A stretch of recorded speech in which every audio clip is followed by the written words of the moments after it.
December 3rd, 2005. Item number 109. Today's guest is C-Dogg.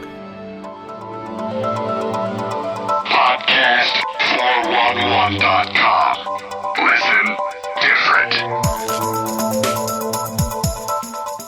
Welcome to the show. I'm your host, Rob, and this is the Podcast 411 podcast. Before we get into the interview with C-Dogg, a couple quick news and notes.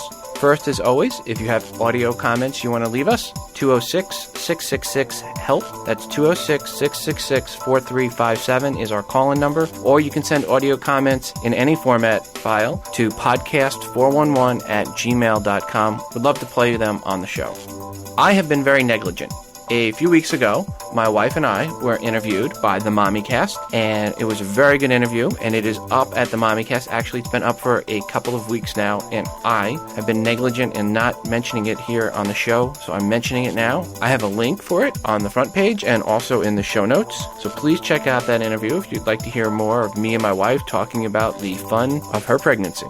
Coming up in January 7th to be precise, is the Podcaster Con at University of North Carolina in Chapel Hill.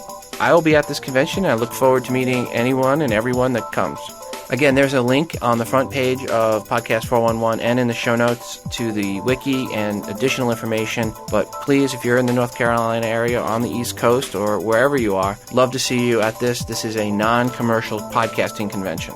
And finally, next week on Saturday, December 10th, will be the monthly Kansas City Podcasters Meetup. So if you're in the Kansas City area, anywhere there, and like to come and meet other podcasters from the Kansas City area, come to Tom Fullery's on the Plaza between 4 and 6 p.m. Look forward to meeting you.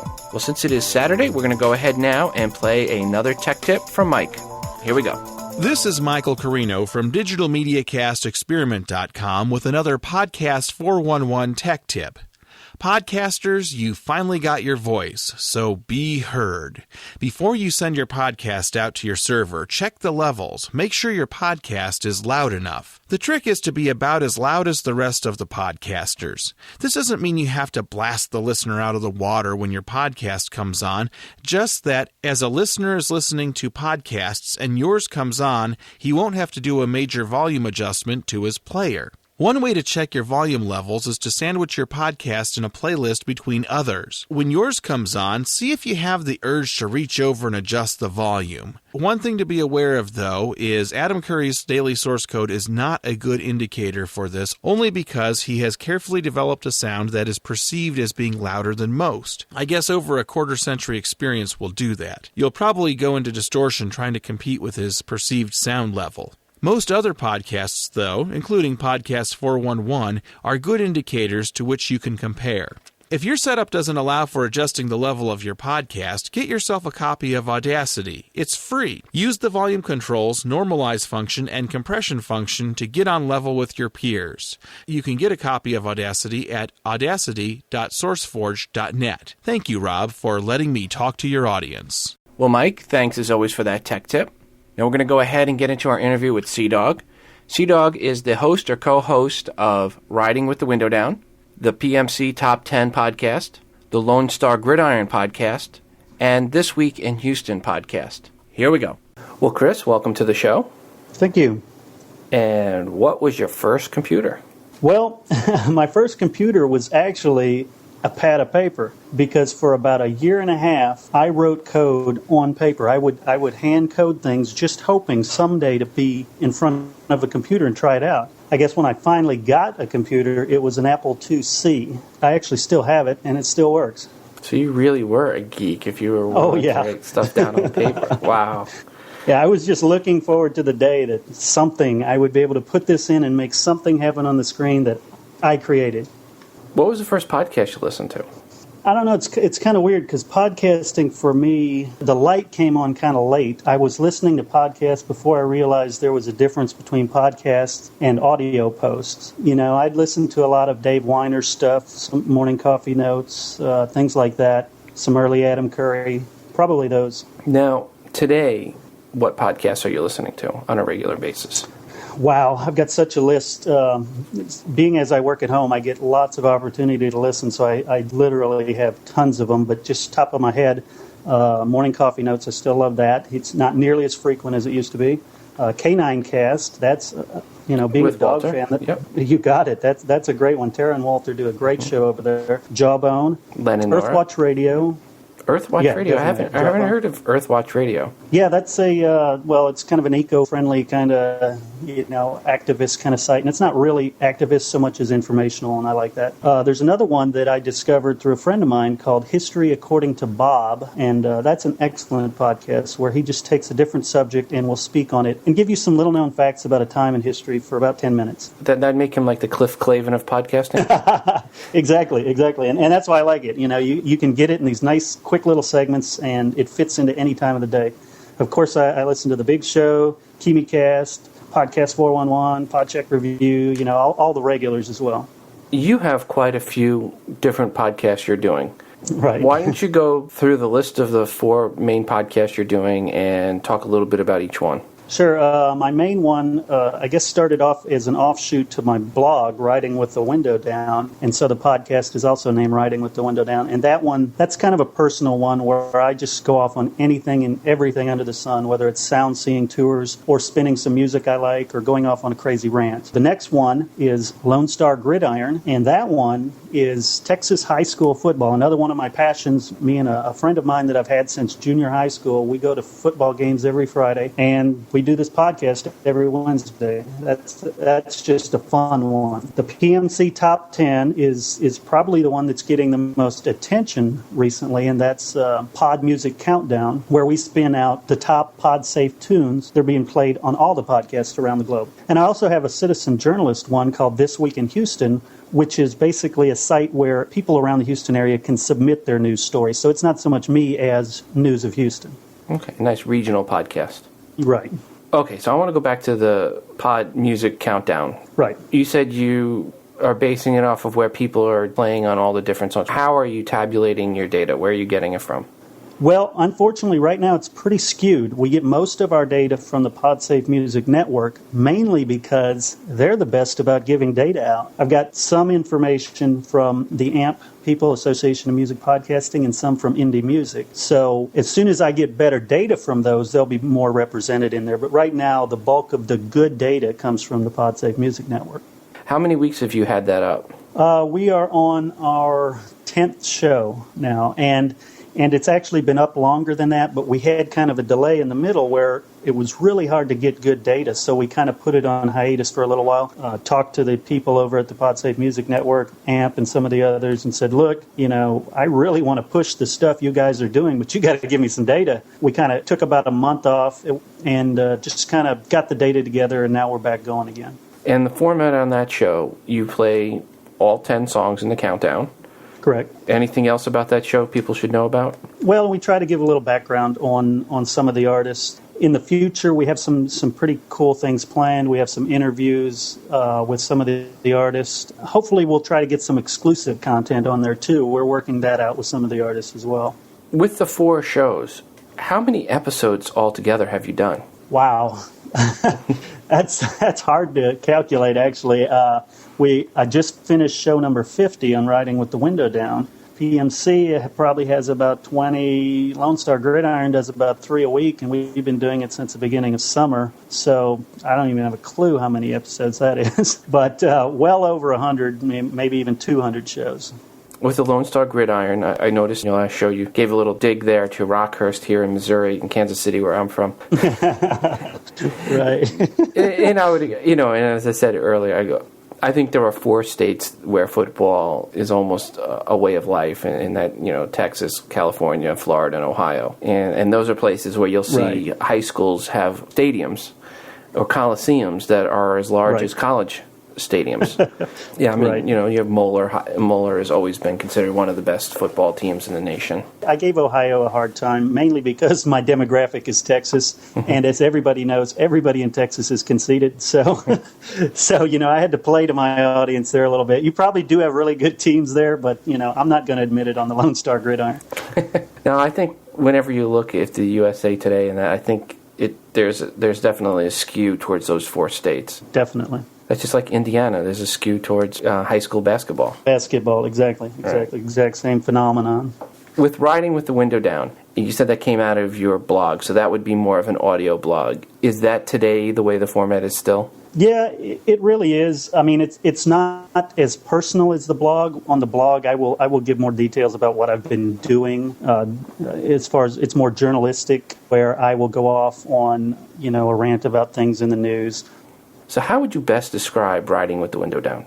It's really hard to describe what this podcast is about because it encompasses all the different genres of podcasting, whether it's music or sound seeing or rants or personal blog type shows. So it's really hard to describe, and I think that's just my catch-all where I put stuff that's of interest to me right then. What has it made you want to do a podcast? I guess I've always been a writer. I've always been a performer. I've done acting. I've done some movie work. Everything I do is in front of people.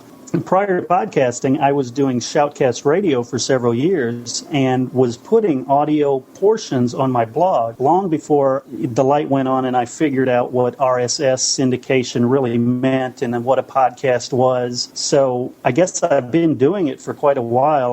I've always been on the stage. I've always been in front of people. And this was just another extension of that, another great way for me to express myself. Whether or not anybody ever listened, I was going to do it. So podcasting just came along at a good time. It fit what I enjoyed doing. I jumped in, obviously, with both feet because I'm 4 shows deep. I will let you know there's a 5th one in the works. And do you sleep? No, not at all. Okay. What is the most memorable email feedback you've received from any of your shows? It's kind of tough because most of the email feedback I get is generally supportive, good show, I enjoyed that kind of stuff. And unfortunately, I'd like to say it's one of those, but those aren't the most memorable.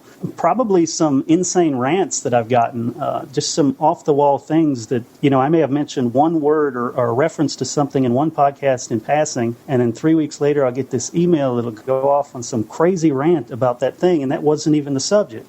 So, it's just amazing. I enjoy getting the feedback, good or bad, because it definitely is entertaining. Oh, let's not forget, tell the listeners where to locate your podcasts. Okay, Riding with the Window Down, you can find at ridingwiththewindowdown.com. PMC Top 10 can be found at podmusiccountdown.com. Lone Star Gridiron can be found at lonestargridiron.com. And This Week in Houston, you guessed it, thisweekinhouston.com. You just need to have one centralized web location where they can go find all of them. Well, I do have chrisdaily.com, and the reason I don't use that is because nobody spells my last name right. Or people would say that you don't spell your last name right. Right. Well, you have to take that up with my mom. Yeah.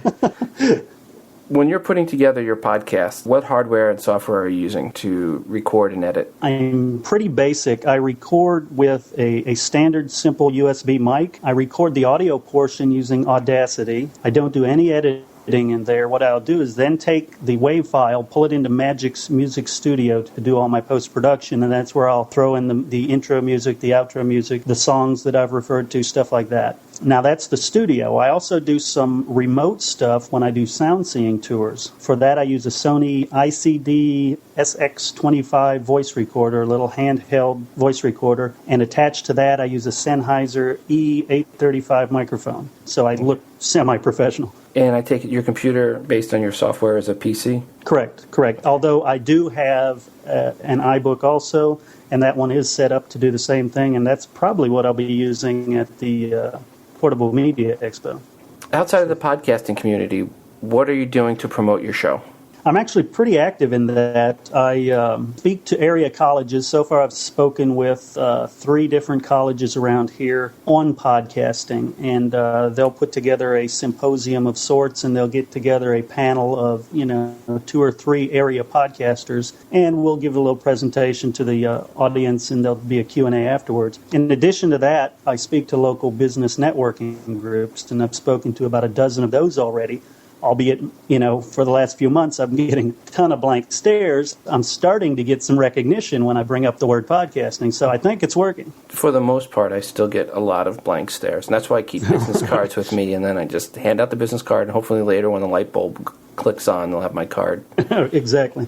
I noticed on one of your shows that you have an eBay auction going for advertisement. How is that going? Well, I just put it up, so it really hasn't got much response yet. It's more of a marketing tool than really trying to sell advertisement. I have some other deals working as far as sponsorship for that show. That's the PMC Top 10. Some sponsors that I think will ultimately be my anchor sponsor, but this is more, again, building some brand awareness, getting podcasting out in front of people who might not otherwise notice it. What are you doing on some of the other shows? What are you doing to help generate revenue?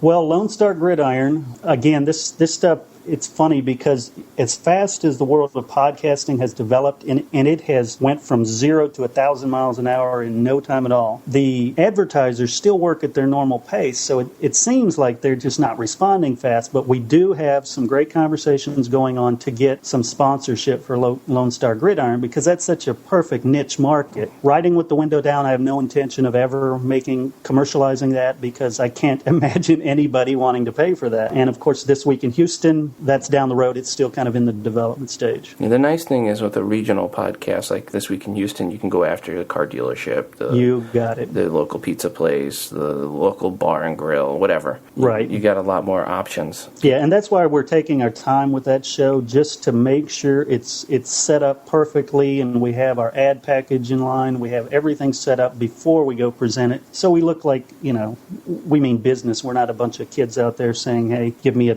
Mm-hmm. Almost to the last question here, but before we get to that, anything we didn't cover that you'd like to talk about? I will give you the sneak preview on the show that we're going to be doing. Its title, tentatively, is called "It's Impossible Not to Make Money." Now, that is so titled because it's a book that I've almost finished writing by the same name, which basically covers my lifelong sickness that I'm a serial entrepreneur and I just constantly start businesses. So, and that takes a look at how really easy it is to make money in this country. And podcasting is just another extension of that if you know what you're doing. What advice would you like to offer out to someone looking at starting a podcast? Well, I would say get very clear in your mind whether you want to do it for money or whether you want to do it for fun, because how you approach it is totally different. If you want to do it for fun, just go out there and have a good time. If you want to do it for money, you've got to be careful about what you say. You've got to be careful about what you write. You've got to track your listeners. You've got to target your advertisers. It's definitely a job then. But on either of them, number one rule, keep your energy up, because it's so easy to start dragging after a little while. 15, 20 minutes into a podcast, and you just start winding down. And edit your stuff if you have trouble keeping your energy up. It's okay to stop, start over, go get a drink, whatever. Well, Chris, thank you so much for coming on the show. Thank you. Oh, and I want to congratulate you on the youngest podcaster. Chris, thanks so much again for coming on the show, and thank you for the comments on the world's youngest podcaster. Everyone out there, please check out all of Chris's podcasts. Links for them are in the show notes at podcast411.com. At the end of today's show, I'm also playing some feedback from Mark, also known as Oblivion, and he has some comments regarding the world's youngest podcaster. But right before the feedback, we're going to play a promo from the Riverbend podcast, so please stick around for that promo. I think that's going to do it for us today. As always, I want to remind you, if you have any audio feedback, you can call in at 206-666-HELP. That's 206-666-4357. Or you can send those feedback or comments to podcast411@gmail.com. Love to hear from you and get your comments on the show. This is Rob from Podcast 411. As always, reminding you to listen different. Do you like to rock?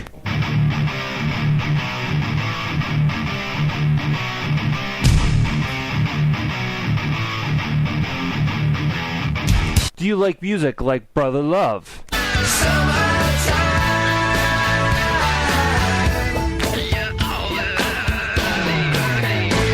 The Transfer?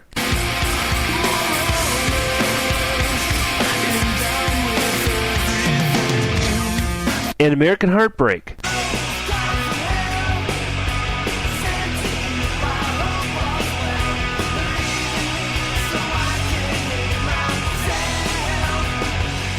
Then this is the music podcast for you. The Riverbend features artists from Southern Minnesota and many other Pod State music artists. Check it out today at theriverbendpodcast.com. or search The Riverbend in iTunes.